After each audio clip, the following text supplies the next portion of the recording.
Hi everyone, this is a collective tarot reading for the full moon in Scorpio, which will be taking place on April 23rd, and it is aimed at lightworkers. So if you want more peace, love, health, and wealth in the world, you are one of the people I am reading for collectively. So I'm going to do the horseshoe spread as usual. I'm really loving this overhead setup. I'm glad to have a shot at doing these while the sun is still out.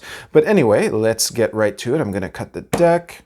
Oh, I took a look at the chart real quick before shuffling, and the two main highlights for me are it's squaring Pluto, and Uranus and Jupiter are still within a degree post conjunction.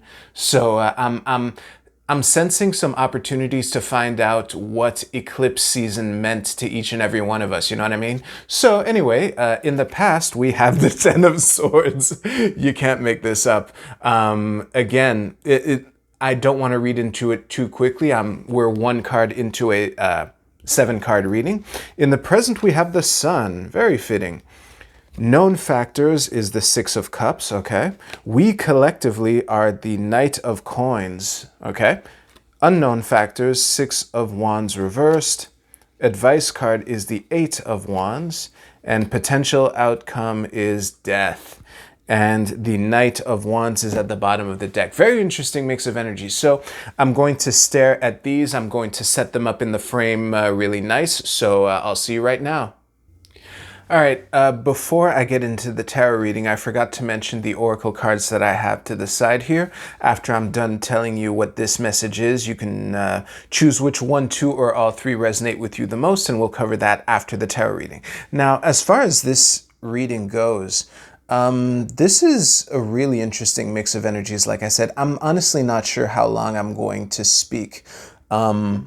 I looked at these cards for what felt like a while. There's so much duality in this reading here. We have the, the slowest and one of the fastest nights here. We have the duality of cycles alluded to in the short term with the Ten of Swords and in the longer term with the Death card here. We have the dual sixes on either side of the Knight of Coins.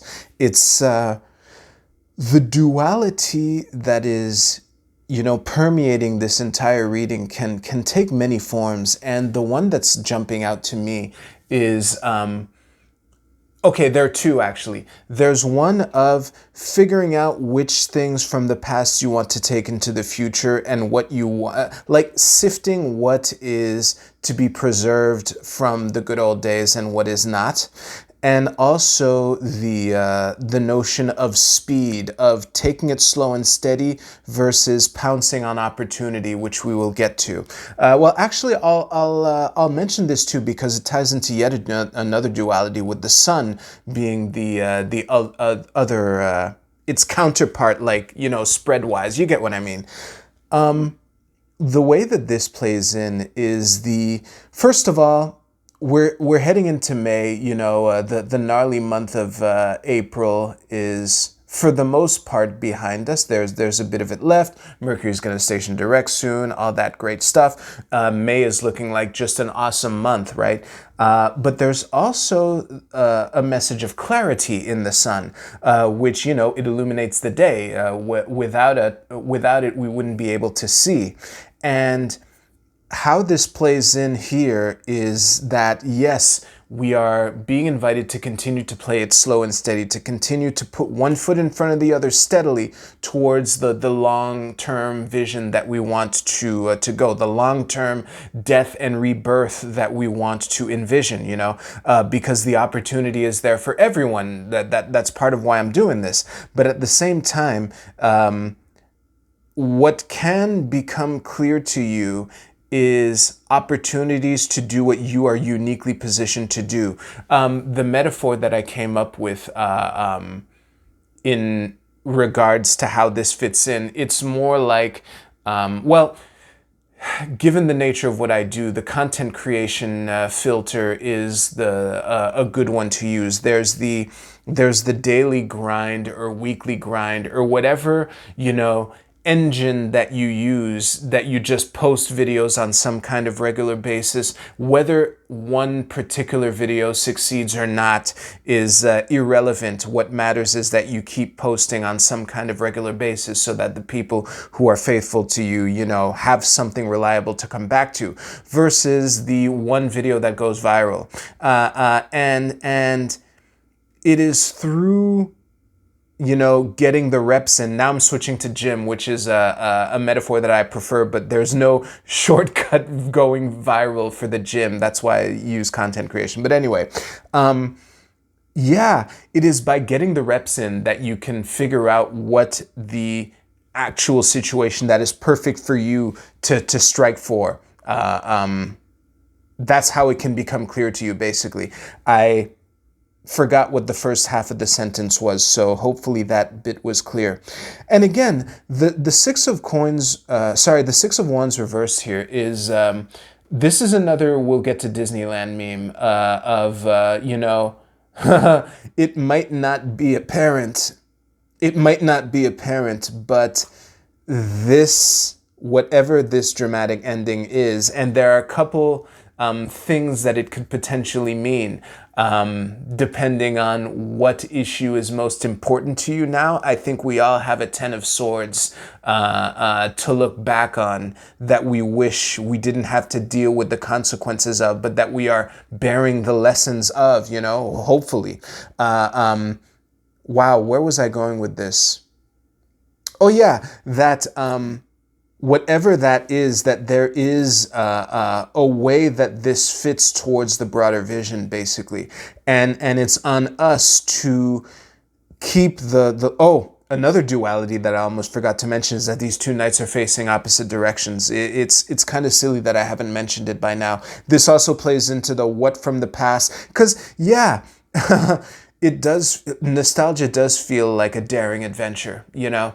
The good old days. Man, there are people who flew before 9/11, where the pilot's cockpit was not locked, and, you know, any kid who was flying for the first time would just get invited into the cockpit and be given a toy plane and whatever.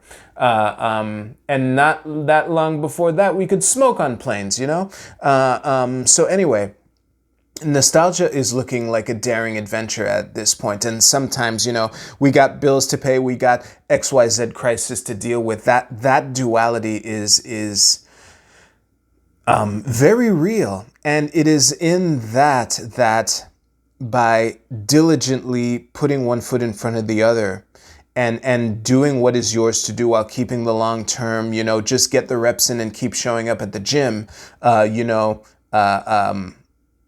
fuck, I forgot the beginning of my sentence again. But it is through that you can realize what's perfect for you. I think I'm looping right now. So, and I honestly don't think that I've left anything on the table. So I'm just going to end the reading there. If you liked this reading, please give this video a like. We shall go to the Oracle card portion. Oh, I forgot one little thing. Give me a sec. I could have just paused the video without saying a word and y'all would have been none the wiser, but regardless, if you chose the Tao Oracle, your card is Retreat. This is I Ching hexagram number 33. And the key words are a timely departure, letting go, withdrawal, re-evaluation, retirement. Don't hesitate to walk away. Okay, well, again, there are things from the past that are best left in the past. And I'm really glad that this card came up for those of you for whom my little spiel about choosing what from the past you can bring to the future might have dipped into nostalgia that isn't quite helpful. You know, I would love to be able to smoke on the plane as well, but those days aren't coming back, you know, and it is important to take an honest look at what is salvageable and what is, you know, best left behind, or, you know, left behind regardless. If you chose this card, your card is Passion. Well, this is a bit on the nose. Be daring, be bold. I think that for you, the warning was one of You know, showing up at the gym every day and each individual workout not being that important in the big picture of things, you still got to work out hard, you know? So honestly, as far as how passion fits into this particular reading, it's a little difficult for me, but I think that the thing that you are passionate about is the lens that can help you sift what is yours to do and when your opportunity to strike in the perfect way can be. If you chose this card, it is Gabriel, the Angel of Heralds. I usually look at the image and don't pay much mind to what's written, so I'm gonna stare at this for a minute.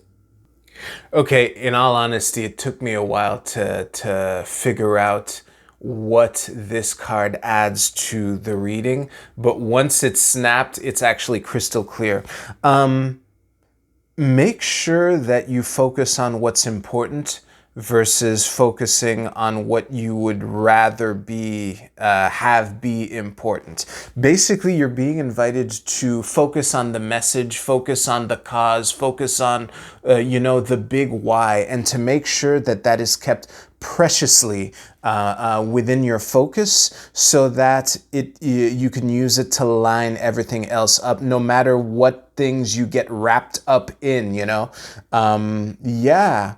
And it's funny too, because it was difficult for me to even make out the anatomy of this angel. I'll give you a quick tour. This is the head, this is the hand, the other hand is here, and the two legs. This looks like some kind of Chinese dragon thing that it's wrapped up in, and that's what got my attention, until I realized that the clearest thing in this whole thing is this. So hopefully that is clear to you watching this. What is your little crystal ball in a diamond looking thingy that you can preciously focus on and protect, no matter what you get wrapped up in? All right. That is a good note to end everything on. Thank you very much for watching. If you liked this video, please give this video a like. I hope y'all have a great couple weeks. Y'all take care. I'll see you soon.